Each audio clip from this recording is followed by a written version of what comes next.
유튜브 시청자 여러분 안녕하십니까? 오늘은 노후의 불행이 과연 누구의 책임인지, 그리고 우리가 버려야 할 고집은 무엇인지 오종남 교수님의 강연을 바탕으로 깊이 있게 전해드리겠습니다. 많은 분들이 평생을 가족과 사회를 위해 희생하며 뼈 빠지게 일했는데 막상 은퇴를 하고 나니 삶이 팍팍하다고 토로하십니다. 자식들은 자기 살기 바빠서 부모를 돌아보지 않고 국가는 쥐꼬리만한 연금으로 노후를 온전히 책임져 주지 않는다고 원망하는 목소리가 여기저기서 들려옵니다. 하지만 오늘 우리가 다뤄볼 핵심 주제는 이러한 불행한 노후가 정말로 타인의 잘못이거나 사회제도의 실패만으로 비롯된 것인가 하는 아주 냉철한 질문입니다. 오종남 강연자는 우리가 겪고 있는 노후의 비극은 상당 부분 우리 스스로가 시대의 변화를 읽지 못하고 과거의 낡은 사고방식에 얽매여 부리는 옹고집에서 비롯된다고 날카롭게 지적합니다. 특히 최근 몇 년간 전 세계를 강타한 살인적인 물가 상승과 끝이 보이지 않는 경기 침체 속에서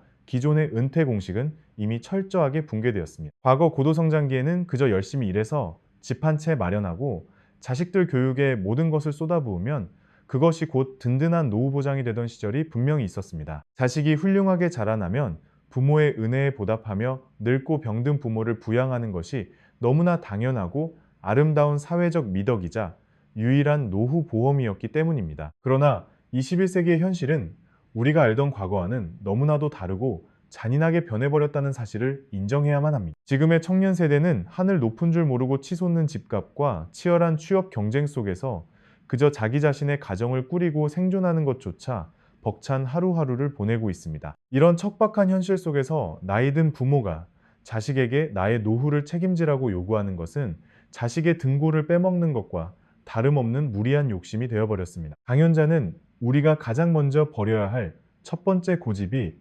바로 내가 자식을 어떻게 키웠는데라는 보상 심리와 자식에게 기대려는 낡은 의존성이라고 강조합니다. 시대가 변했다면 그 시대에 맞게 우리의 생각과 삶의 태도 역시 완전히 뜯어고쳐야 하는데 많은 시니어들이 여전히 과거의 영광과 방식만을 고집하고 있습니다. 내가 젊었을 때는 국가가 이렇지 않았고 자식의 도리가 이러지 않았다고 화를 내보았자 돌아오는 것은 깊은 허무함과 자식들과의 관계 단절뿐입니다. 누군가가 내 인생의 마지막을 책임져 줄 것이라는 헛된 희망을 당장 쓰레기통에 버리지 않으면 우리의 노후는 그 누구도 구제할 수 없는 깊은 절망의 늪으로 빠지게 됩니다. 그렇다면 왜 이렇게 시대가 급격하게 변하게 된 것인지 그 근본적인 원인을 살펴볼 필요가 있습니다. 과거 1960년대만 하더라도 우리나라 사람들의 평균 수명은 불과 52살에 지나지 않았다는 놀라운 통계가 있습니다. 52살까지만 살던 시절에는 60살 환갑을 맞이하는 것이 동네의 가장 큰 경사였고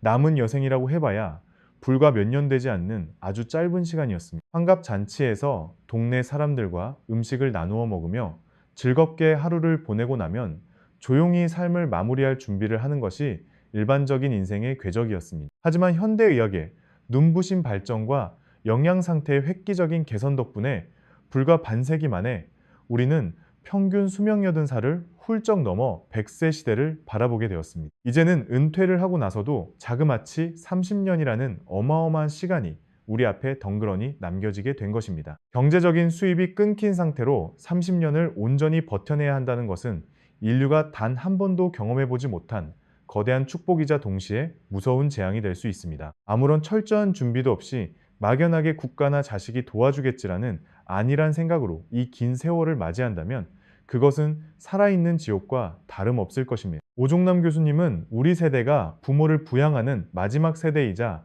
자식에게 부양받지 못하는 처음 세대라는 씁쓸한 현실을 직시해야 한다고 거듭 당부합니다. 이른바 말초 세대라고 불리는 낀 세대의 서글픔을 그저 웃고 있어도 눈물이 나는 유행가 가사처럼 체념하고 넘길 문제만은 아닙니다. 억울하고 분통이 터지는 마음은 충분히 이해하지만 감정적인 불만에만 사로잡혀 있어서는 우리 앞에 놓인 거대한 30년의 여생을 결코 제대로 설계할 수 없습니다. 결국 불행한 노후를 남의 탓으로 돌리려는 옹졸한 고집을 과감하게 내려놓고 나의 노후는 오롯이 내 스스로 책임지겠다는 주체적인 결단이 그 어느 때보다 시급합니다. 은퇴라는 것은 단순히 직장에서 물러나는 것을 의미하는 것이 아니라 누군가에게 기대어 살아가려는 과거의 낡은 자아로부터 완벽하게 독립하는 것을 뜻합니다. 자식에게 모든 재산을 물려주거나 무리한 지원을 멈추고 나와 내 배우자의 생존을 위해 알토란 같은 노후 자금을 꽉 움켜쥐어야 하는 냉정한 이기주의가 필요한 시점입니다. 진정한 자식 사랑은 내가 늙고 병들었을 때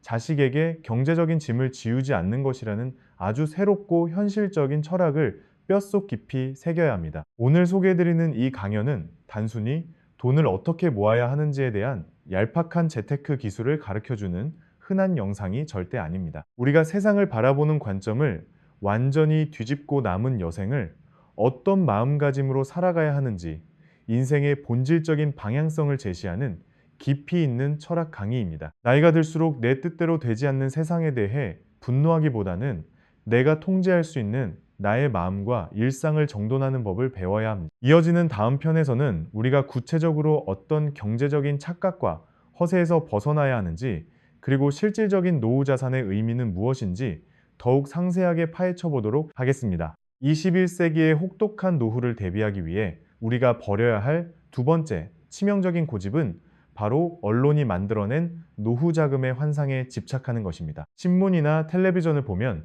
은퇴 후 최소 10억 원이 필요하다는 이하는 기사들이 넘쳐납니다. 이런 뉴스를 접할 때마다 평범한 서민들은 덜컥 겁부터 먹게 됩니다. 열심히 산다고 살았는데 내 통장에 찍힌 잔고를 보면 한숨만 나오고 10억 원은커녕 3, 4억 원도 없는 자신의 처지를 비관하며 극심한 우울감에 빠지기 쉽습니다. 하지만 오종남 강연자는 이런 공포 마케팅에 절대로 휘둘리지 말라고 아주 단호하게 경고합니다. 10억 원이라는 숫자는 상위 1%에게나 해당되는 뜬구름 잡는 이야기일 뿐입니다. 여기서 우리가 학창 시절 국어 시간과 산수 시간에 지겹도록 배웠던 가장 위대한 인생의 진리를 다시 한번 뼈저리게 상기해 보아야만 합니다. 국어 시간에 배운 주제 파악, 그리고 산수 시간에 배운 분수 지키기가 바로 그것입니다. 이 두 가지야말로 노후 경제의 핵심입니다. 내가 평생을 바쳐 모은 돈이 3억 원이라면 그 3억 원이라는 현실을 냉정하게 인정하고 남은 30년 동안 그 규모에 철저하게 맞추어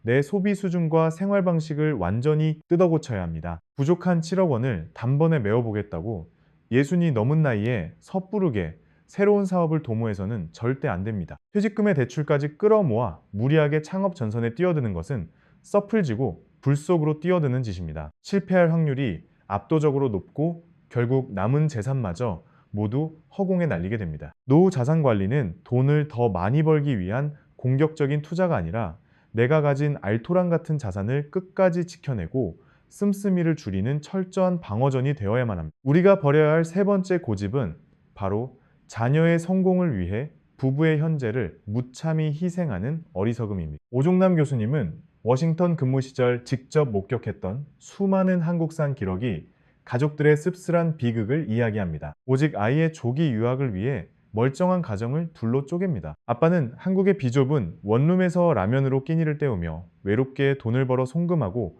엄마와 아이는 타국에서 남편의 피 같은 돈으로 생활하며 서로가 서서히 단절되어가는 참혹한 현실입니다. 본인들은 이것이 숭고한 부모의 헌신이자 자식을 위한 완벽한 투자라고 굳게 믿고 고집을 부리지만 실상은 전혀 다릅니다. 이것은 분수와 주제를 망각하고 스스로의 노후를 산산조각 내는 대단히 위험한 도박입니다. 경제적인 타격도 문제지만 더욱 끔찍한 것은 한창 정을 나누며 함께 늙어가야 할 40대, 50대의 소중한 시기에 부부가 너무 오랜 세월을 떨어져 살게 된다는 사실입니다. 10여 년이 훌쩍 지나 자식이 대학을 졸업하고 다시 가족이 한 집에 모이게 되었을 때 부부는 이미 남보다 못한 낯선 타인이 되어 있습니다. 서로의 생활 방식에 적응하지 못하고 심각한 갈등을 겪으며 결국 황혼이혼으로 파국을 맞는 경우가 허다합니다. 나이가 들수록 내 곁을 지켜줄 유일한 존재는 자식이 아니라 배우자입니다. 언젠가 품을 떠나 독립할 자식의 미래만을 위해 나와 배우자의 오늘,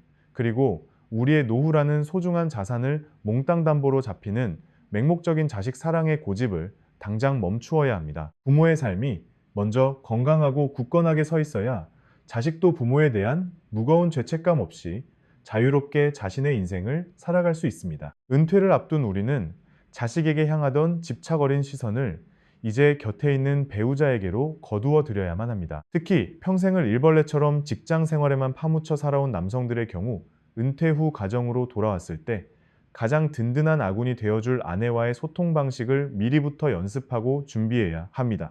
자식 농사보다 훨씬 더 중요하고 수익률이 높은 투자가 바로 배우자와의 친밀한 관계를 유지하고 회복하는 감정의 재테크라는 점을 절대 잊어서는 안 됩니다. 부부라는 견고한 성이 무너지면 아무리 많은 돈이 있어도 노후는 모래성처럼 허물어집니다. 지금까지 우리가 버려야 할 잘못된 경제적 착각과 자식에 대한 과도한 올인 투자의 위험성에 대해 짚어보았으니 다음 편에서는 늙어서 진정으로 행복해지기 위해 내면의 마음을 어떻게 다스려야 하는지 살펴보겠습니다. 이어서 우리가 노후의 행복을 쟁취하기 위해 반드시 실천해야 할 내면의 수련에 대해 이야기해 보겠습니다. 오종남 교수님은 2300년 전 고대 그리스의 위대한 철학자 아리스토텔레스의 명언을 빌려옵니다. 우리 인간이 평생을 바쳐 아등바등 추구하는 궁극적인 가치는 결국 단 하나 행복뿐이라는 아주 명쾌하고도 철학적인 통찰입니다. 돈을 벌고 사회적 지위를 얻고 명예를 좇는 그 모든 치열한 과정들은 결국 내가 조금 더 행복해지기 위해 선택한 얄팍한 수단들에 불과합니다. 그렇다면 그토록 간절히 원하는 행복이라는 것을 도대체 어떻게 해야 얻을 수 있을까요? 강연자는 자신이 직접 고안한 아주 간단명료한 행복지수라는 공식을 통해 그 비밀을 우리에게 살짝 공개합니다. 행복지수란 내가 간절히 원하던 것들 중에서 실제로 내 손에 들어온 것이 얼마나 되는지를 비율로 따져보는 것입니다. 내가 100개를 원했는데 80개를 이루었다면 행복지수는 80이 됩니다. 여기서 대부분의 사람들은 아주 치명적이고 어리석은 착각에 빠져 끝없는 불행의 굴레를 스스로 만들어냅니다. 사람들은 행복지수를 80에서 90 혹은 100으로 끌어올리기 위해 분자에 해당하는 성취를 끝없이 늘려야만 한다고 굳게 믿고 고집을 부립니다. 남들보다 더 큰 아파트를 사고 더 좋은 차를 굴리며 자식들이 더 번듯한 직장에 들어가야만 내 행복이 완성된다고 착각하는 것입니다. 하지만 이미 은퇴를 하고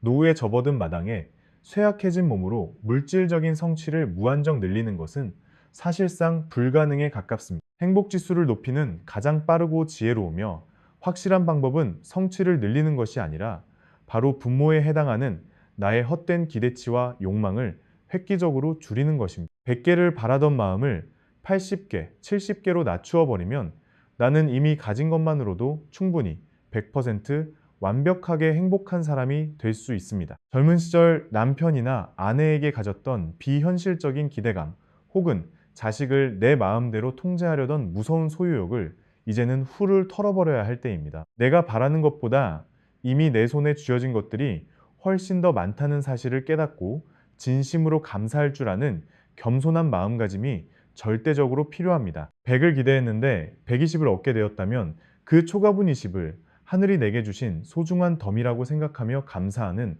삶의 태도야말로 진정한 부자의 마인드입니다. 그리고 우리가 절대 잊지 말아야 할 또 하나의 뼈 때리는 조언이 있습니다. 흔히들 행복해지려면 남과 절대 비교하지 말라고들 가르치지만 강연자는 오히려 비교를 피할 수 없는 인간의 본성을 쿨하게 인정하라고 역설합니다. 비교를 하되 위만 쳐다보다가 목 디스크에 걸리는 멍청한 짓을 당장 멈추라는 것입니다. 우리 사회에 목 디스크 환자가 유독 많은 이유는 오로지 나보다 돈 많고 잘 나가는 사람들의 화려한 삶만 부러운 눈으로 훔쳐보며 매일같이 자신을 학대하기 때문입니다. 나 혼자만 세상에서 제일 불행하고 초라한 것 같을 때 잠시만 고개를 숙여 내 발밑과 주변의 어두운 곳들을 천천히 둘러보시기 바랍니다. 질병으로 고통받거나 끼니를 걱정하며 하루하루를 지옥처럼 버텨내는 나보다 훨씬 더 가엾고 힘든 사람들이 이 세상에는 너무나도 많습니다. 그들의 아픔을 바라보며 나의 소박한 일상에 위로를 얻고 나아가 그들에게 작고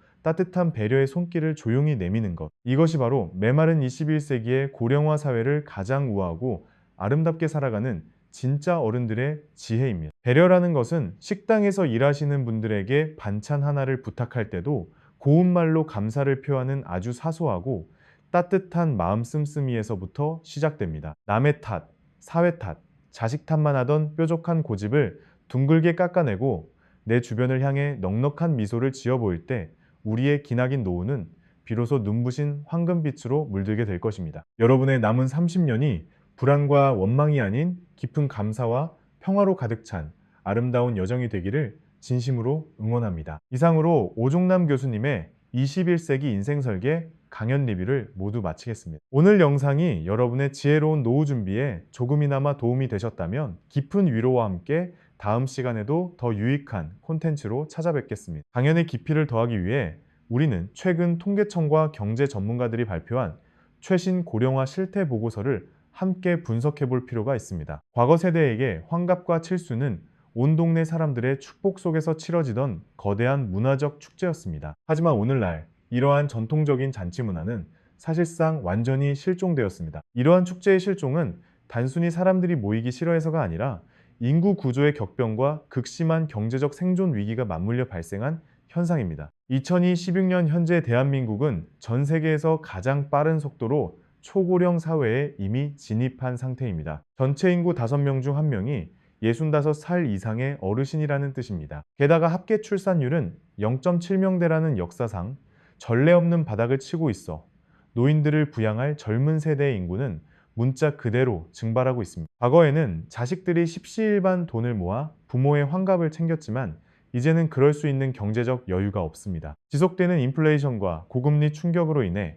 은퇴자들의 실질적인 자산 가치는 폭락했습니다. 국민연금 가용기금의 고갈 시기가 당초 예상보다 훨씬 앞당겨질 것이라는 경고가 연일 언론을 장식하며 불안감을 고조시키고 있습니다. 이런 척박한 현실 속에서 많은 시니어들은 여전히 과거의 영광에 사로잡혀 누군가를 탓하려는 고집을 부립니다. 젊은 시절 국가 발전을 위해 헌신했는데 왜 나라가 내 노후를 보장하지 않느냐고 분노합니다. 자식들에게 모든 재산을 털어 대학을 보내고 결혼까지 시켜주었는데 왜 나를 모시지 않느냐고 서운해하는 것은 냉혹한 현실을 무시한 고집일 뿐입니다. 정부와 종교, 기관 혹은 사회단체들이 아무리 힘을 합쳐도 이 거대한 고령화의 파도를 완전히 막아낼 수는 없습니다. 강연자는 이제 나의 노후는 온전히 나의 책임이라는 사실을 담담하게 인정하라고 요구합니다. 남을 원망하고 탓하는 어리석은 고집을 하루빨리 버리지 않는다면 새롭게 주어진 마지막 30년의 세월은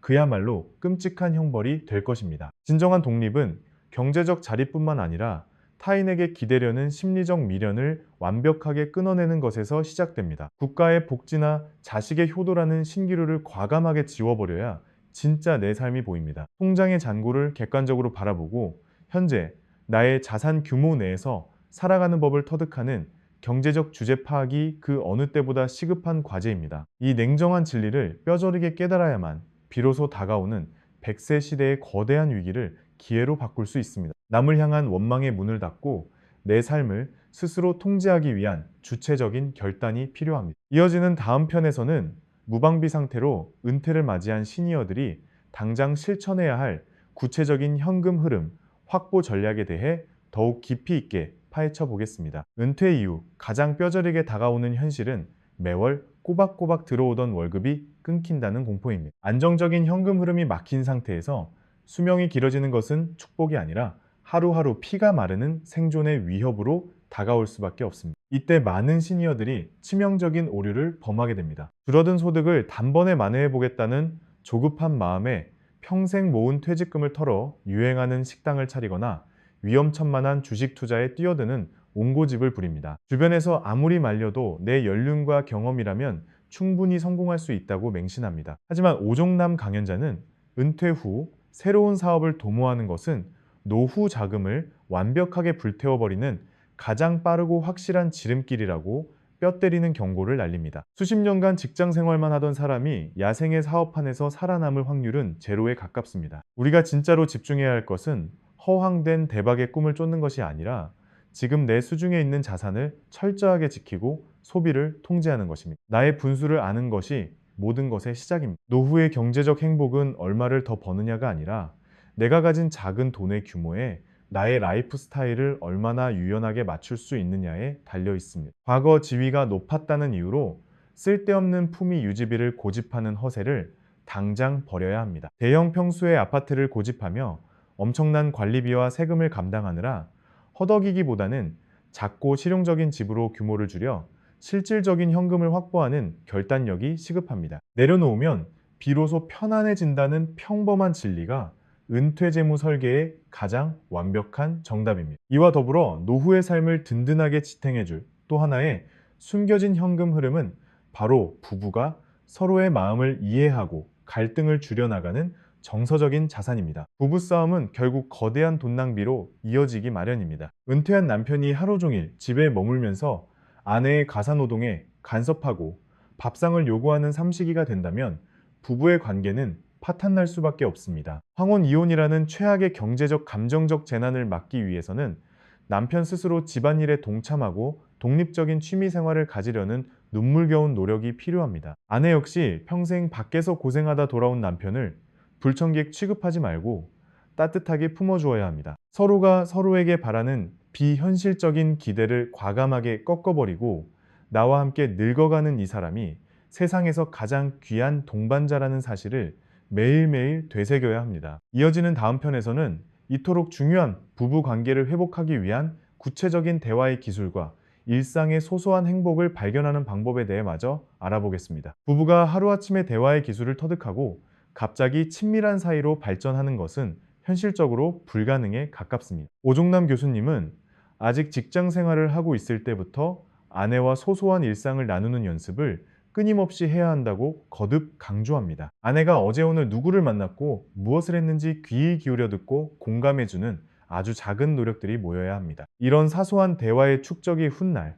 거친 노후의 풍파를 함께 막아낼 수 있는 가장 견고하고 든든한 감정의 방어막이 되어주기 때문입니다. 진정한 노후의 평화는 상대방을 향한 비현실적인 기대를 완벽하게 꺾어버리고 현실을 수용하는 데서 출발합니다. 2300년 전 고대 그리스의 위대한 철학자 아리스토텔레스는 인간이 평생을 바쳐 추구하는 궁극적인 가치가 결국 행복 하나뿐이라고 설파했습니다. 우리가 아등바등 좇았던 돈과 명예, 그리고 화려한 인맥조차도 결국 그 행복을 쟁취하기 위한 얄팍한 도구들에 불과합니다. 강연자가 직접 고안한 재미있는 행복지수 공식에 따르면 행복의 크기는 내가 이룬 성취를 내가 바라는 기대로 나눈 값으로 결정됩니다. 세상의 수많은 어리석은 사람들은 분자에 해당하는 물질적인 부와 성취를 무한정 늘려서 행복해지려는 피곤한 고집을 평생 꺾지 않습니다. 하지만 이미 은퇴를 하고 육체적 경제적 능력이 쇠퇴해가는 노후의 상황에서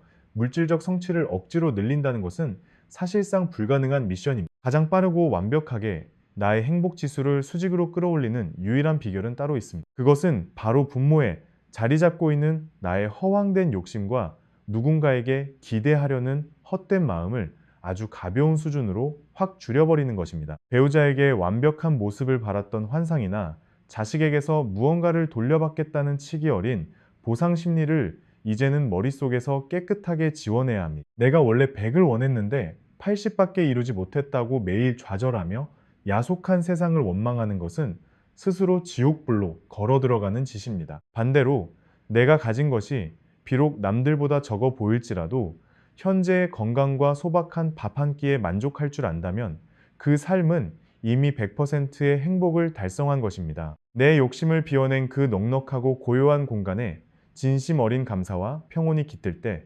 우리의 남은 30년은 그 어떤 백만장자보다 눈부시고 풍요로워질 것입니다. 타인을 향해 끝없이 불평하고 억지를 부리는 무서운 옹고집을 당장 멈추고 내 주변에 숨겨진 아주 작은 기쁨들을 매일매일 새롭게 발견하는 훈련을 시작하시기 바랍니다. 이어지는 다음 편에서는 피할 수 없는 인간의 본성인 비교 심리를 어떻게 역이용하여 내 삶의 위로와 나눔으로 승화시킬 수 있는지 그 놀라운 통찰을 나누어 보겠습니다. 흔히들 행복에 관한 강연이나 책을 보면 남과 절대 비교하며 살지 말라는 그럴듯하고 듣기 좋은 조언을 참 많이 합니다. 하지만 오종남 강연자는 손바닥으로 하늘을 가릴 수 없듯이 인간이 태생적으로 남과 비교하는 본성을 결코 피할 수 없다고 단호하게 말합니다. 비교 자체를 억지로 막으려 하지 말고 차라리 그 본성을 인정하되 단 한 가지 치명적인 질병인 목 디스크만은 철저하게 조심하라고 재치 있게 경고합니다. 우리나라 사람들이 경제적으로 풍요로워졌음에도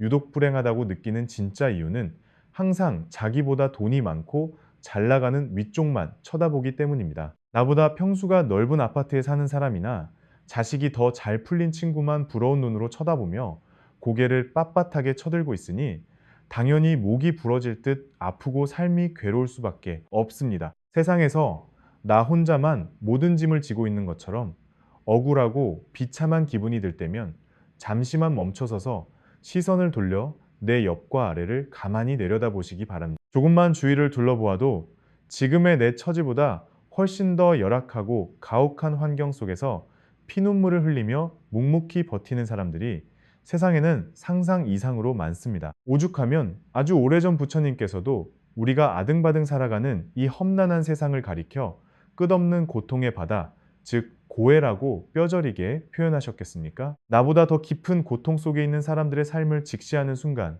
우리는 내가 겪는 시련이 유별난 것이 아님을 깨닫고 내 삶에 주어진 소박한 평화에 깊은 위로를 얻게 됩니다. 물론 이것이 타인의 끔찍한 불행을 보면서 나의 알량한 행복을 만끽하라는 잔인하고 이기적인 뜻은 결코 아닙니다. 내가 겪는 이 팍팍한 고통이나 혼자만의 형벌이 아니라는 사실을 깨닫고 나보다 더 힘든 사람들을 향해 진심 어린 나눔과 배려를 실천하라는 아주 고귀한 삶의 지혜입니다. 은퇴 이후의 넉넉한 나눔이라는 것은 굳이 큰 돈을 기부하는 거창한 행동이 아니라 일상생활 속에서 타인을 향해 무심코 베푸는 아주 작은 친절과 따뜻한 마음 씀씀이를 의미합니다. 우리 사회는 지난 반세기 동안 지독한 절대 빈곤에서 벗어나 밥을 굶는 사람은 줄어들었지만 그 대신 타인에 대한 애틋한 배려심과 사람 냄새를 완벽하게 잃어버렸습니다. 이어지는 다음 편에서는 이 메마른 사회 속에서 우리가 잃어버린 진정한 배려의 의미와 100세 시대를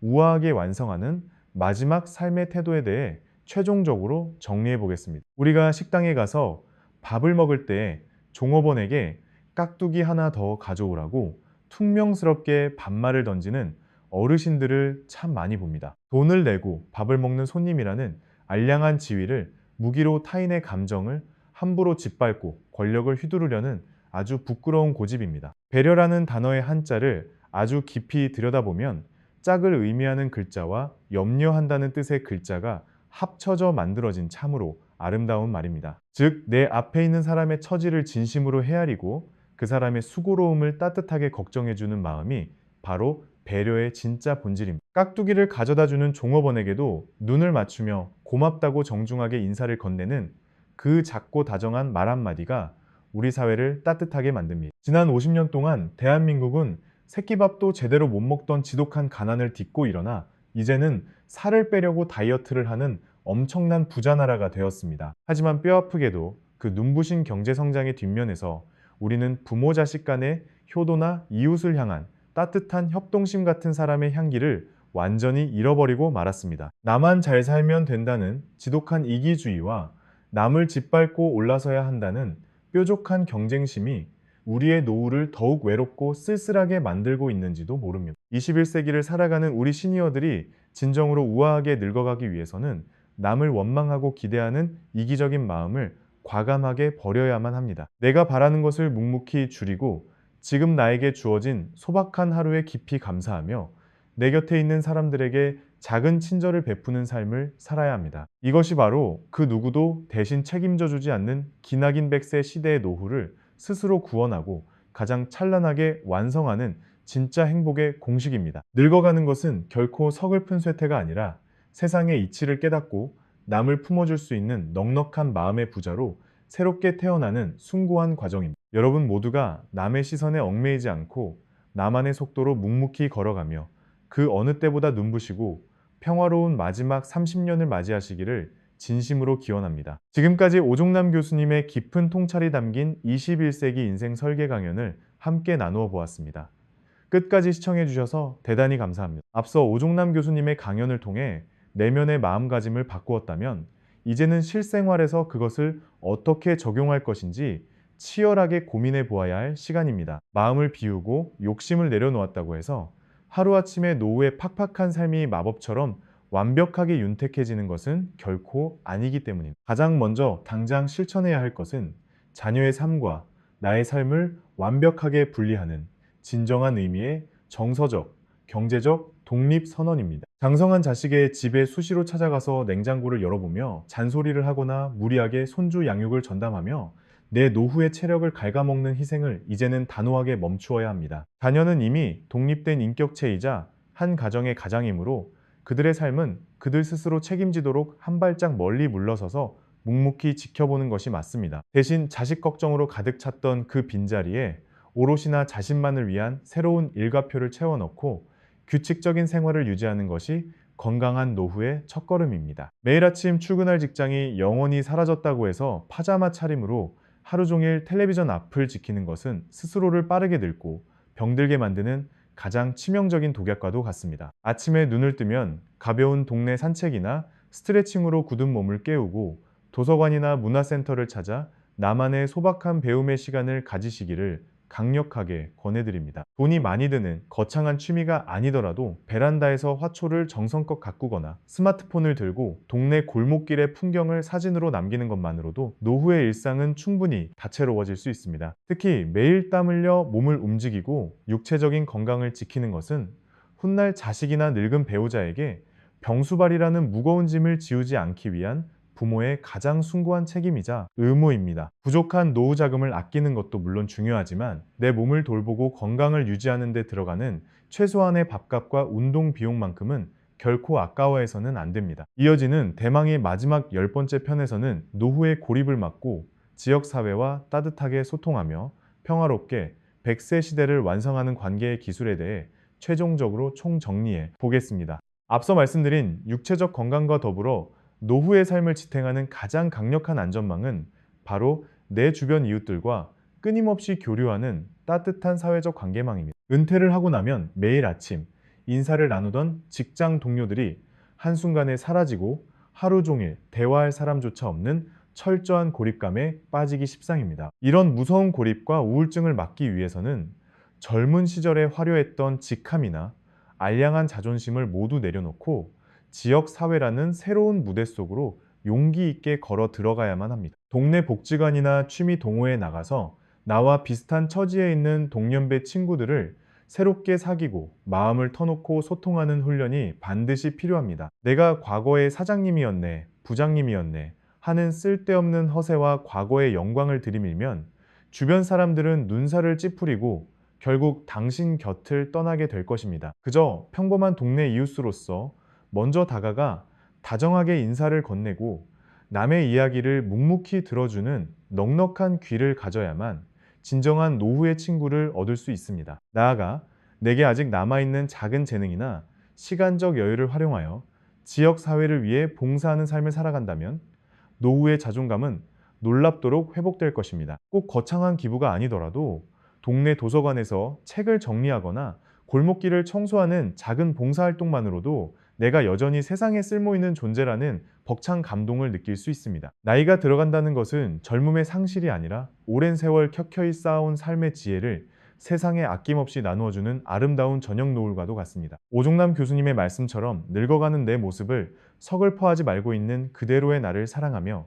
내 곁에 있는 모든 인연들에게 깊이 감사하는 마음을 가지시길 바랍니다. 행복은 결코 남들이 정해놓은 화려한 기준 속에 있는 것이 아니라 오늘 내가 내쉬는 편안한 숨결과 이웃과 나누는 따뜻한 미소 속에 조용히 숨어 있습니다. 부족하면 부족한 대로 내 지갑 사정에 맞추어 살아가고 자식에게 짐이 되지 않겠다는 주체적인 독립심을 가질 때 우리의 100세 시대는 그 어떤 청춘보다 눈부시게 빛날 것입니다. 총 10편에 걸쳐 전해드린 21세기 인생 설계에 관한 뼈 때리는 조언들이 은퇴를 준비하시는 시청자 여러분의 삶에 작지만 소중한 나침반이 되었기를 진심으로 소망합니다. 험난한 세상 속에서 치열하게 살아오신 여러분의 숭고한 인생에 무한한 경의를 표하며 앞으로 펼쳐질 여러분의 찬란한 인생 이막을 온 마음을 다해 뜨겁게 응원하겠습니다. 긴 시간 동안 저희 시리즈 영상과 함께 해주셔서 대단히 감사드리며 항상 건강하시고 하루하루 평안하고 행복한 웃음이 가득하시기를 진심으로 기원합니다.